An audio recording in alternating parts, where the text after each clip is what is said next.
जब भी गुलिस्तान को खून की जरूरत पड़ी, सबसे पहले हमारी ही गर्दन कटी। जब भी गुलिस्तान को खून की जरूरत पड़ी, सबसे पहले हमारी ही गर्दन कटी। फिर भी कहते हैं ये अहले चमन, ये चमन हमारा है तुम्हारा नहीं। मोहतरम सामीन किराम, स्टेज पे बैठे उलमाए किराम, खासतौर पर हजरत मुफ्ती साहब, अभी हम लोग हजरत मुफ्ती शोएब साहब की तकरीर सुन रहे थे। दास्ताने आजादी सुना रहे थे। ये जंग क्यों लड़नी पड़ी?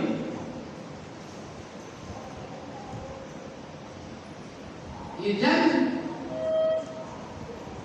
किस लिए की गई थी? दोस्तों, इस मुल्क में मुसलमानों ने 1-2 साल नहीं, 10-20 साल नहीं, बल्कि तकरीबन 800 साल तक मुसलसल हुकूमत की। और इस हिंदुस्तान को सजाने के लिए, हिंदुस्तान को संवारने के लिए अपनी तन मन धन की बाजी लगाए। और हिंदुस्तान का वो वक्त भी हुआ कि हिंदुस्तान को सोने का चिड़िया कहा जाता था। लेकिन हर रोज का सवाल होता है, मुसलमानों की हुकूमत का सवाल। इस मुल्क में 1-2 साल, आजकल लोग एक आदमी 10 साल हुकूमत करते हैं, 20 साल हुकूमत करते हैं। लेकिन अकबर बादशाह ने इस मुल्क में 50 साल तक हुकूमत किया।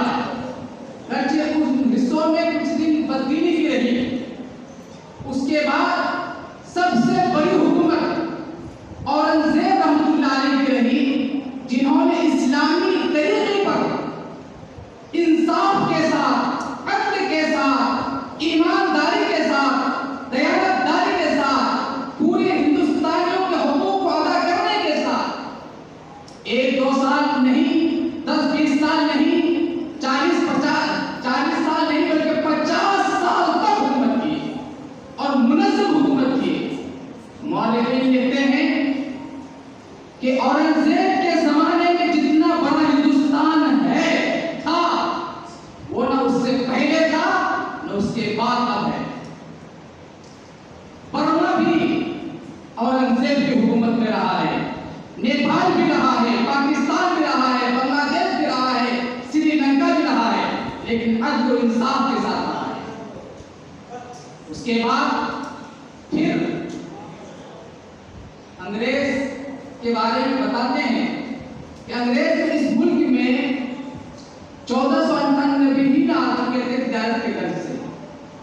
लेकिन बाज़ाब्ता तौर पर जो अंग्रेज इस मुल्क को हड़प करने के लिए, क्योंकि इस मुल्क में तिजारत करके उनको बहुत बड़ा मुनाफा हुआ था।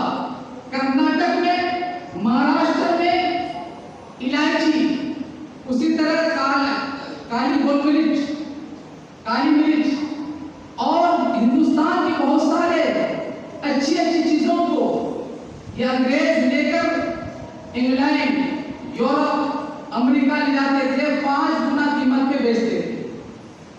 जब इन्होंने देखा कि हिंदुस्तान बहुत खुशगवार मुल्क है, सोने की चिड़िया है, हिंदुस्तान में, हिंदुस्तान के बादशाहों के पास एक ऐसा कुहनूर था कि जिसको बेचकर उसकी कीमत से पूरी दुनिया को 7 दिन तक खिला सकते थे। इतना मालदार मुल्क बन चुका था।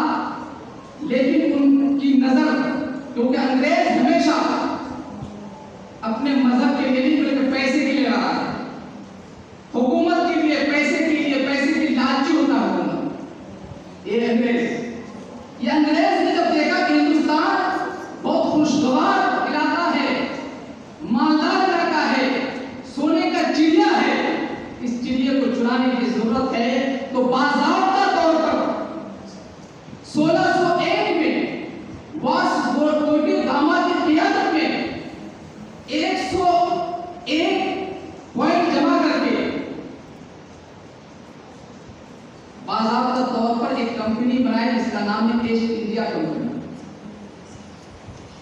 उस ईस्ट इंडिया कंपनी के माध्यम उस ईस्ट इंडिया कंपनी को लेकर सबसे पहले कालीकट की जमीन में घुसे और बंगाल का रुख किए, बंगाल को कब्जा करने की कोशिश किए।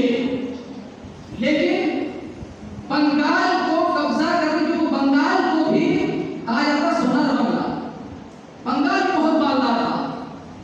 तो कलकत्ता में अपने दारुल हुकूमत बनाने की कोशिश की, हुकूमत जमाना चाहा, लेकिन जैसा कि आपने सुना कि अली वर्दी खान ने वहां जंग किया और अंग्रेजों को पसपा किया। बताते हैं कि उनकी ऑफिस और उनके दारुल हुकूमत जो बनाने की कोशिश कर रहा था या बनाया था, उसको तोड़ फोड़ कर कलकत्ता से फेंक दिया। कब? 1754 में। लेकिन आज किताबों में बिरादरान वतन ये ऐलान करते हैं, तारीख बयान करते हैं कि सबसे पहले जंग आजादी लड़ी गई वो 1857, जिसको गदर का नाम दिया जाता है। लेकिन दोस्तों ऐसी बात नहीं है। 1857 से लेकर सिर्फ पहले 1 से 125 साल पहले तक भी जंगें लड़ी गई और उस वक्त कोई गैर मुस्लिम शामिल नहीं, सारे मुसलमान ही के मुसलमान ही लड़ रहे थे। जानें मुसलमानों की जा रही थी, कुर्बान मुसलमान हो रहे थे, दुकानें मुसलमानों की जलाई जा रही थी, घरे मुसलमानों का जलाया जा रहा था। दोस्तों ये मैं तफसील में नहीं जाना चाहता हूँ, बहुत सारी बात सुन चुके, नवाब सिराजुद्दौला की बात सुन चुके। उसी तरह बक्सर के जंग के बारे में भी मुफ्ती शोएब साहब ने बताया। टीपू सुल्तान शहीद रहमतुल्लाह अलैह के बारे में भी सुनाया कि टीपू सुल्तान शहीद, जिनको शहीद कर दिया गया, उसके बावजूद मार्टिन लिखते हैं कि करीब जाने की हिम्मत नहीं थी और जब उनको यकीन हो गया कि लाश मर गए हैं और इस दुनिया से चले गए हैं, उसके लाश के ऊपर चढ़कर कहा था अंग्रेज ने कि आज से हिंदुस्तान हमारा है। ये तारीख भी आपने सुना। फिर उन्होंने रुख किया दिल्ली का। 4 साल के बाद 1803 में उस वक्त बादशाह था शाह आलम रहमतुल्लाह अलैह। शाह आलम बादशाह के पास जाते हैं, या अंग्रेज का मुकाबला मराठी करते हैं, रोक नहीं पाते हैं। ठीक टीपू सुल्तान के शहीद होने के 4 साल के बाद शाह आलम रहमतुल्लाह अलैह के पास पहुंचते हैं और पहुंच के लिखवाते हैं, बादशाह सलामत, आप इस दस्तावेज में लिखिए, दस्तखत कीजिए।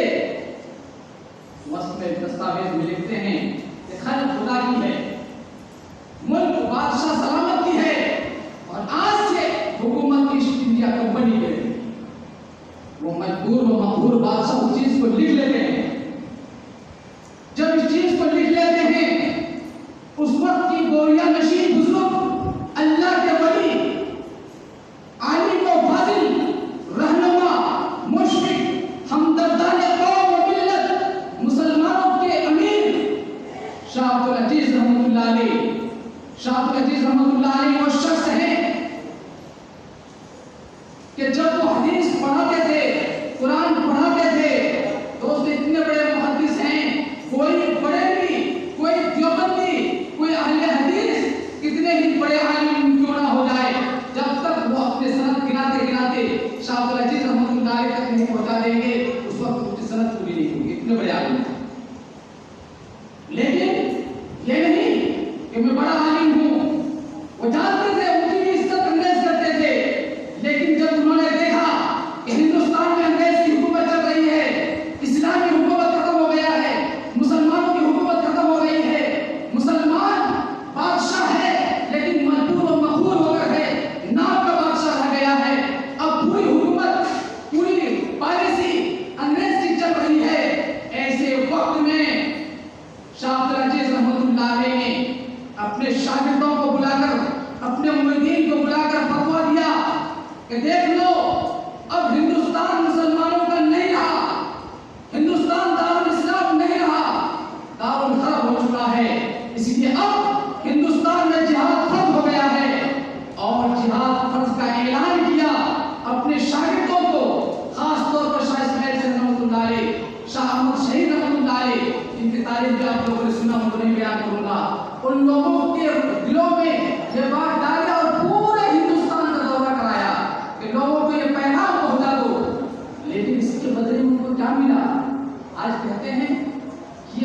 वतन हमारा है, तुम्हारा नहीं। मुसलमान इस हिंदुस्तान को बचाने के लिए, हिंदुस्तान के संपद को बचाने के लिए, हिंदुस्तान की खूबसूरती को बचाने के लिए, हिंदुस्तान को फूल जैसे बाग सजाए रखने के लिए उन्होंने फतवा किया था। लेकिन उनके बदले में उनको क्या मिला कि उनके घर को तहस नहस कर दिया गया, उनकी जमीनें नीलाम कर दी गई, उनके मदरसे को बर्बाद कर दिया गया, उसके मदरसे के ऊपर हाथी से बेलडोजर चला दिया गया और उनको घर से बेघर कर दिया गया। लेकिन क्या उसके बावजूद ये मुसलमान चुप हो गए या खामोश हो गए? नहीं, बल्कि वो चिंगारी जिसको शाह लजीज रहमतुल्लाह अलैह ने जलाई थी, जो चिराग जलाया था, वो आग जलती रही, वो चिराग दर चिराग बढ़ती रही। और ये मुल्क हमारे सामने पेश है। दोस्तों, ये बस लंबी तारीख है जिसको मुफ्ती शुएब साहब ने बयान किया और मुफ्ती शमशाद साहब ने भी बयान किया। आगे चले।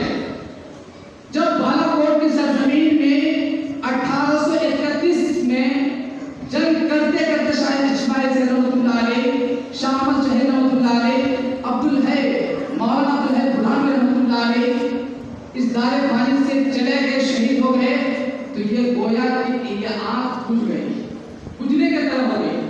लेकिन उन्हीं के उसी जंग के कहते उसमें 20,000 लोग शहीद हुए थे। मुआरिखीन लेते हैं कि 20,000 लोग शहीद हुए थे। उन्हीं की चिंगारियां चलते चलते चलते तो तारीख हमारी बुला दी गई है। वो उलमा सादिकपुर की सरजमीन में जमा होते हैं। सादिकपुर कहाँ है? बिहार की तारीख हम लोग पढ़ते नहीं है और बिहार की तारीख मालूम नहीं करते हैं। सादिकपुर ये पटना में है। पटना का उस वक्त नाम था अजीम आबाद। अभी उसी वक्त अंग्रेज ने उसका नाम पटना बदल दिया था। उसका नाम असल में था अजीम आबाद। अजीम आबाद के करीब एक गांव था सादिकपुर।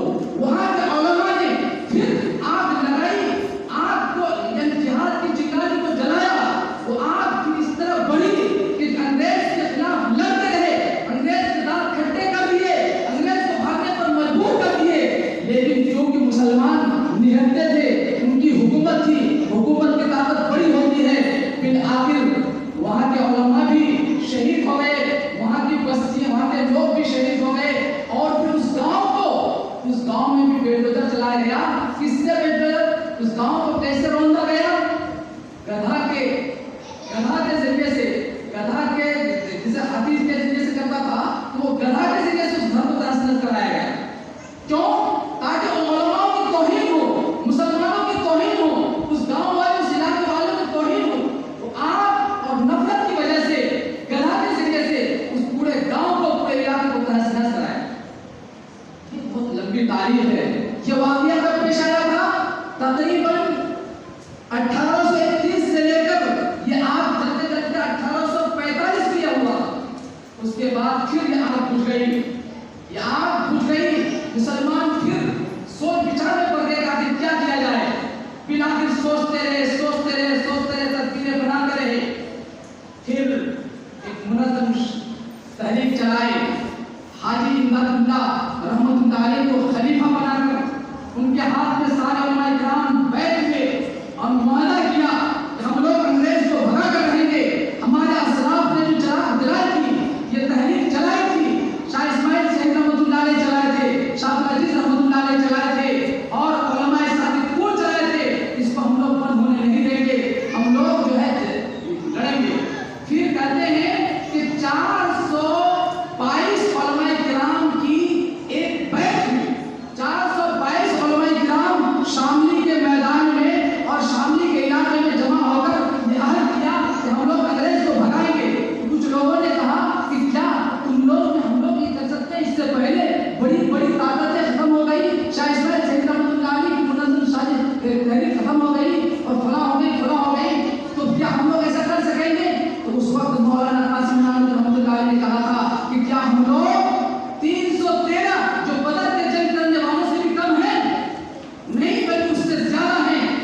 है जंग इस तौर पर लड़ा गया कि हाजी इमदादुल्लाह मोहम्मद रहमतुल्लाह अलैहि सिपा सालार है, सारे लोग मुनज़्ज़म तरीके पर इस तरह जंग लड़ी जाती है, जंग लड़ा गया।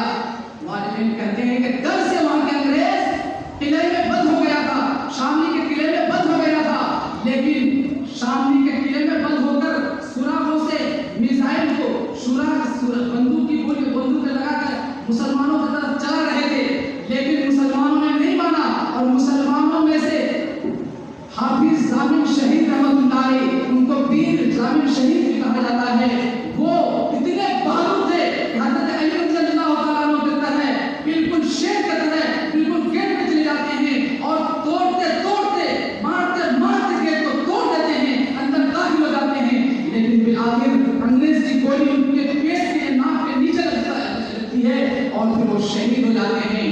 दोस्तों उसके बाद ये फिर उनके पास गोलियां हैं, मुसलमानों के पास तलवार और नेज़े हैं, फिर आखिर मुसलमान पसवा हुए, जब वो शहीद हुए तो मौलाना रशीद अहमद गंगोही रहमतुल्लाह अलैह अपने कांधे में उठाते हैं और उठाकर खाना भोग लेकर आते हैं। कितने बड़े बात से मौलाना रशीद अहमद गंगोही रहमतुल्लाह अलैह कांधे में उठाकर शामली से खाना भोग लाते हैं 12 किलोमीटर है। क्या कोई ऐसा शख्स है एक आदमी को 12 किलोमीटर लेके जा सकता है? इतने बड़े बहादुर हमारे असलाफ होते थे और कुर्बानी दिए। ये बड़ी लंबी तारीख है जिसको बयान करने के लिए शायद वक्त नहीं है अभी, और मुफ्ती साहब हैं, मैं तो बहुत और बातें बताने वाला था, लेकिन भाई हमारे उलमा इकराम की बड़ी कुर्बानियां रही है, हमारे उलमा बहुत कुर्बानियां दिए हैं। कहते हैं कि 1857 की जंग आज़ादी में मैं मीरठ के बगावत का वाक़या छोड़ रहा हूँ, शाह जफर का वाक़या छोड़ रहा हूँ, उसी तरह क्या कहता है जनरल पख के वाक़या छोड़ रहा हूँ, रोहिलखंड का वाक़या छोड़ रहा हूँ, बहुत सारे लंबे वाक़यात हैं, लेकिन एक वाक़या जरूर कि लास्ट में ये तहरीक रुमाल चली और मौलाना महमूद हसन रहमतुल्लाह अलैह को वो जो कैद कर दिए थे, कहा करते थे, उसके बाद अल्लाह वाले भी कितने थे, अल्लाह के वली भी कितने थे। जब मौलाना महमूद हसन रहमतुल्लाह अलैह को काला पानी का सजा दिया गया, काला कोठरी ऐसी कि दिन और रात में कुछ पता नहीं चलता था, उजाला कुछ नहीं होता था, तो मौलाना महमूद हसन रहमतुल्लाह अलैह को बिल्कुल अंदर बंद कर दिए गए हैं, उनके साथ मौलाना हुसैन अहमद मदनी है, बिल्कुल काला बिल्कुल अंधेरा है, अंधेरी कोठरी में बंद है। मौलाना हुसैन अहमद मदनी रहमतुल्लाह अलैह ऐसे वक्त में पानी के बोतल को अपने पेट में रख करके गर्म करते थे और तहज्जुद के वक्त हजरत को देते थे, हजरत वुजू करते थे, नमाज तहज्जुद की पढ़ते थे। दोस्तों ये शागिर्द भी हो तो ऐसा हो, उस्ताद भी हो ऐसा हो, दोस्त उस्ताद के लिए अपने जान निछावर कर देते थे। और मौलाना हुसैन अहमद रहमतुल्लाह अलैह इसमें नहीं गए थे कि उनके नाम पर वारंट था, बल्कि वारंट सिर्फ मौलाना महमूद हसन रहमतुल्लाह अलैह के ऊपर था, लेकिन हुसैन अहमद रहमतुल्लाह अलैह क्योंकि शागिर्द थे, खिदमत के लिए अपने उस्ताद के साथ कैद में गए थे। जब वो कैद में गए थे अंग्रेज ये सोच रहे थे अगर ये मौलवी मर जाएगा तो हम आजाद हो जाएंगे, हमारे खिलाफ फतवा देने वाला नहीं होगा, तो उन्होंने काला नाग को उस कोठरी में छोड़ दिया।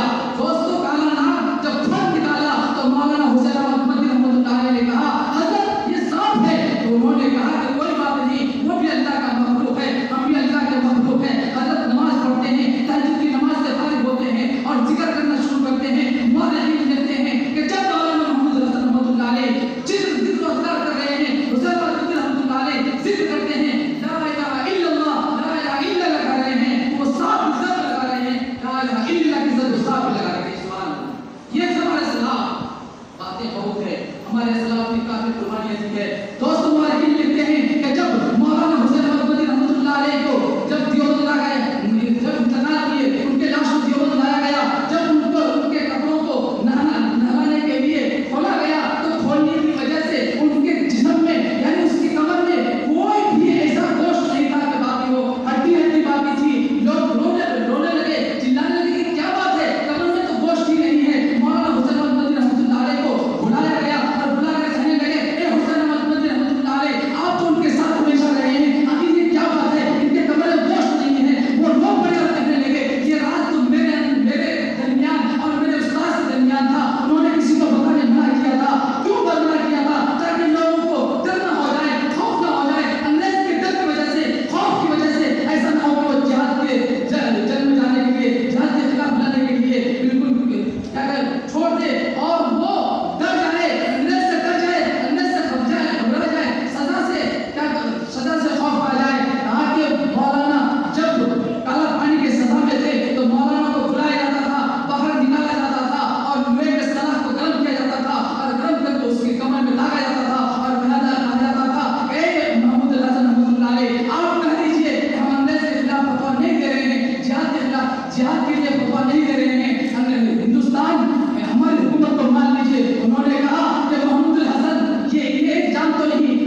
मुख्तसर टाइम है